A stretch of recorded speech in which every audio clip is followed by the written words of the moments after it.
Assalamualaikum warahmatullahi wabarakatuh. Perkenalkan, kami dari kelompok 1 Hukum Perdata yang membahas mengenai hukum perorangan beserta dengan aspek-aspeknya. Adapun rekan kelompok saya yang pertama, Perkenalkan, nama saya Dirga Pransa.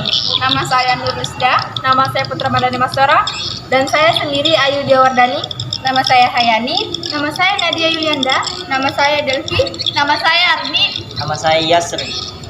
Sekian perkenalan kelompok dari kelompok kami yang membahas terkait aspek-aspek hukum perorangan, dan selanjutnya kita akan beralih kepada pembahasan materi. Bismillahirrahmanirrahim. Assalamualaikum warahmatullahi wabarakatuh. Berhubungan tentang materi kami, yaitu tentang hukum perorangan. Jadi di sini saya akan menjelaskan tentang hukum perorangan.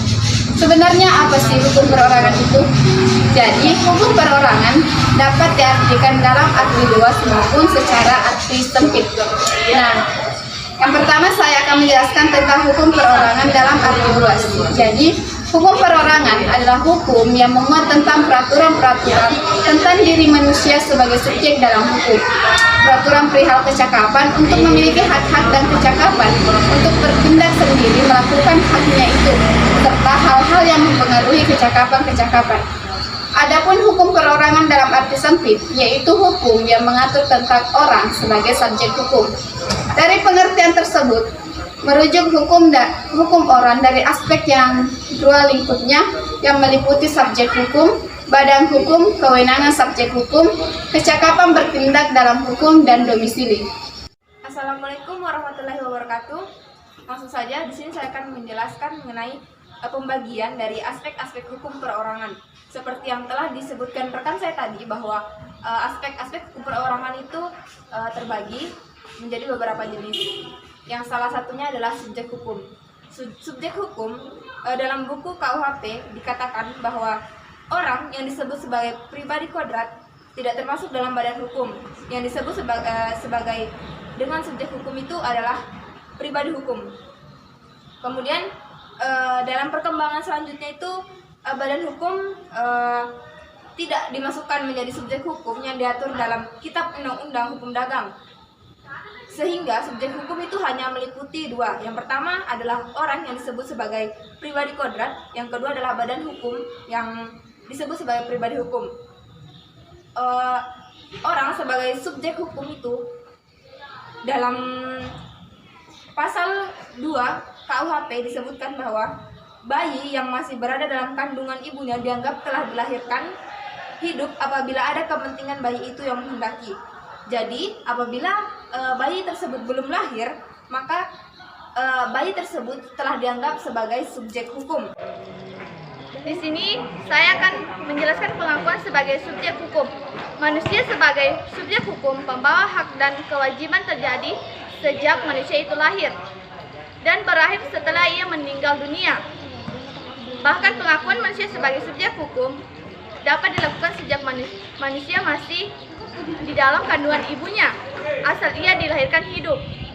Hal ini telah disebut dalam pasal 2 KUH Perdata bahwa anak yang ada dalam kandungan seorang perempuan dianggap sebagai telah lahir, bila mana juga kepentingan si anak menghendakinya mati sewaktu dilahirkannya, dianggaplah ia tak pernah telah ada.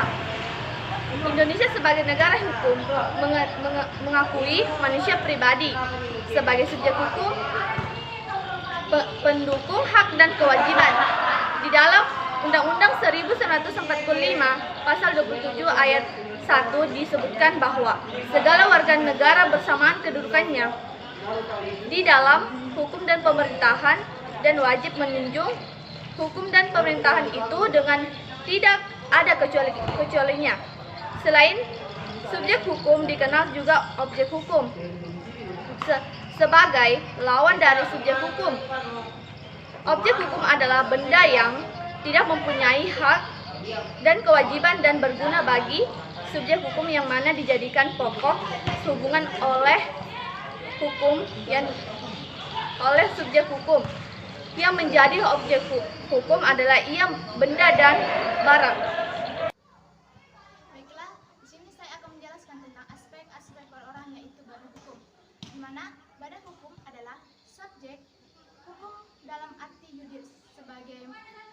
sebagai gejala dalam hidup bermasyarakat, sebagaimana badan ciptaan manusia berdasarkan hukum mempunyai hak dan kewajiban seperti manusia pribadi. Manusia pribadi dan badan hukum itu berbeda. Perbedaannya yaitu sedangkan manusia pribadi adalah makhluk hidup ciptaan Tuhan kehendak mempunyai akal, perasaan, kehendak dan dapat mati. Sedangkan badan hukum adalah badan ciptaan manusia pribadi berdasarkan hukum dapat dipudar oleh pembentukannya. Yang kedua yaitu manusia pribadi mempunyai kelamin sehingga ia dapat beranak, sedangkan badan hukum tidak. Yang ketiga, manusia pribadi dapat menjadi ahli waris, sedangkan badan hukum tidak. Badan hukum dapat diklasifikasikan menjadi dua macam, yaitu badan hukum publik dan badan hukum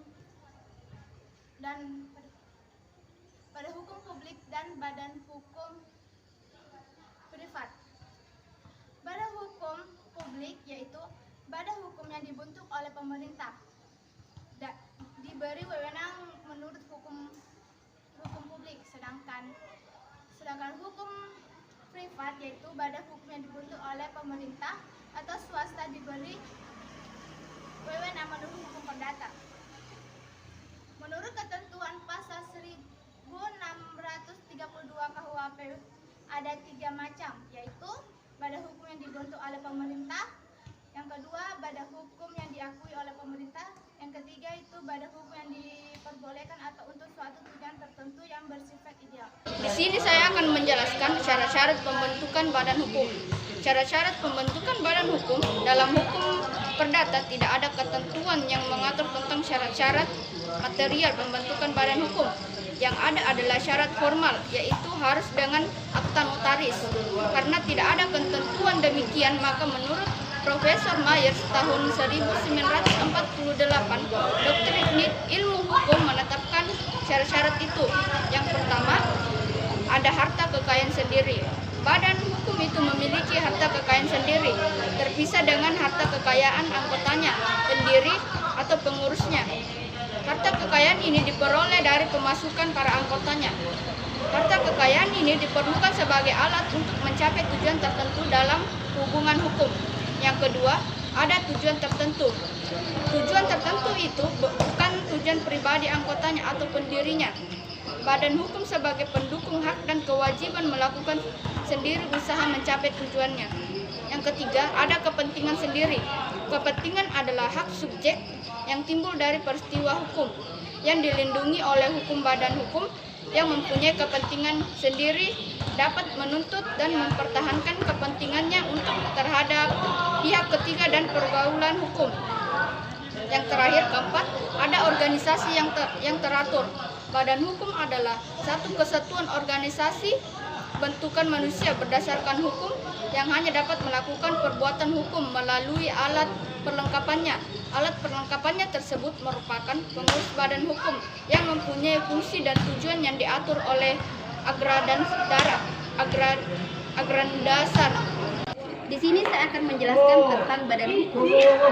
Badan hukum, pembentukan badan hukum dapat dilakukan dengan perjanjian dan dapat pula dilakukan dengan perundang-undangan.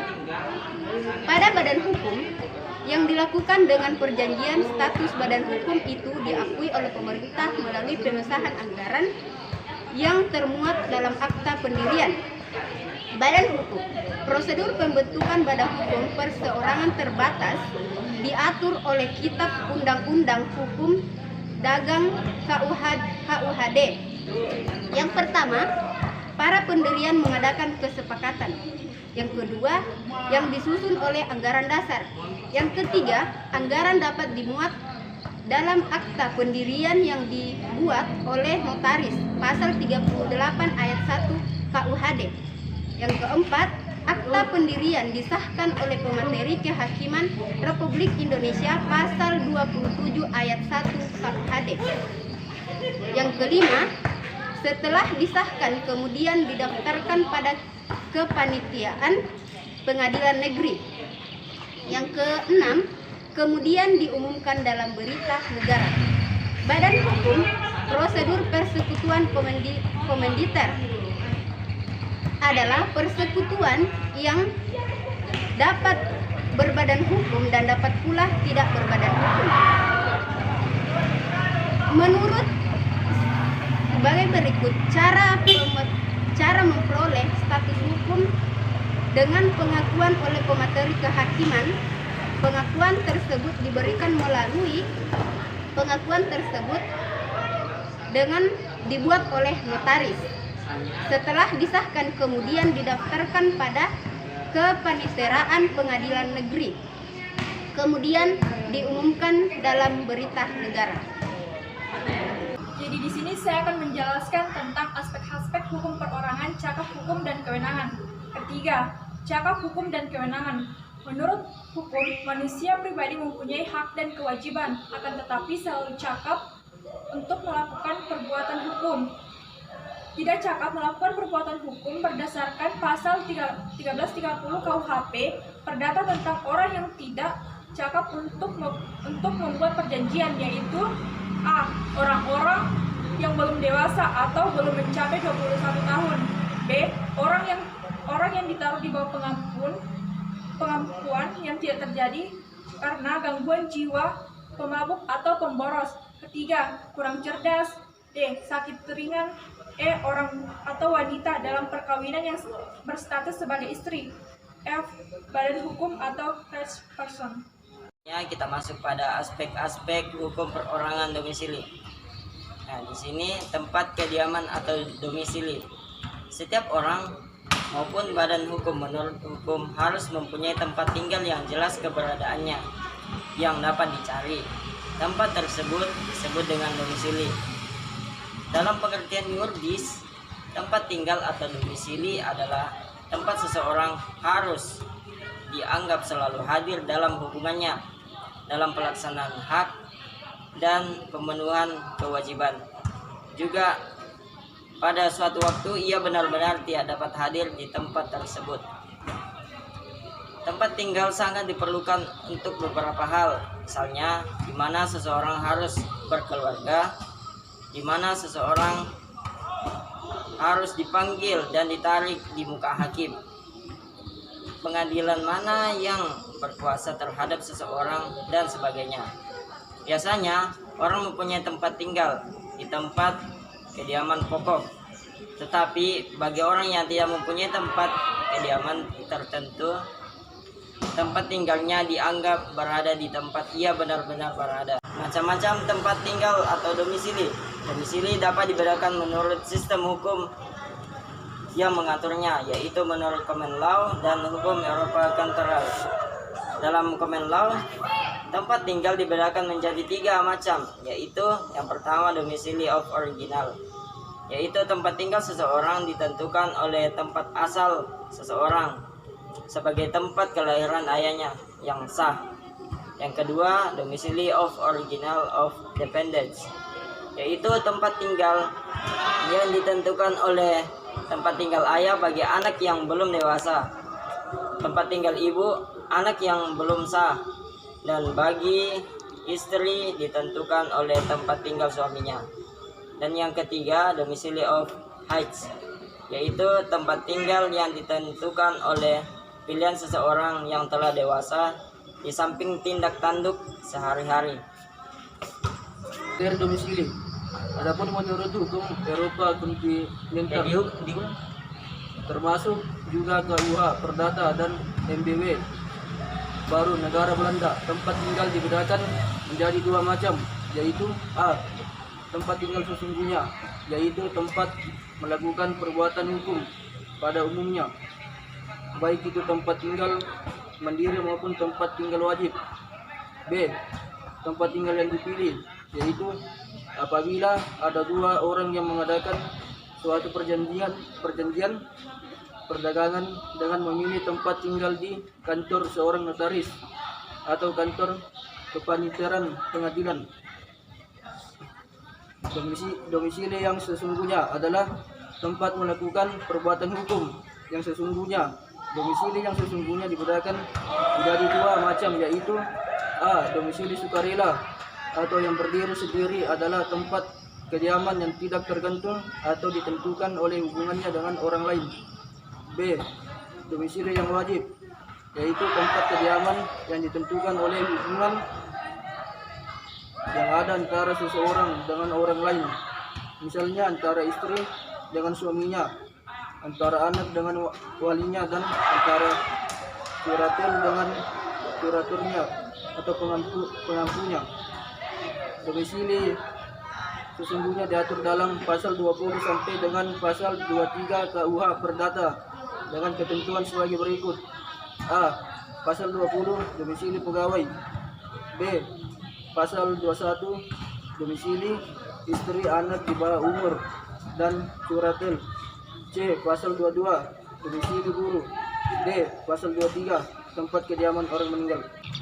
Sekian presentasi daripada kelompok kami. Hazani Robi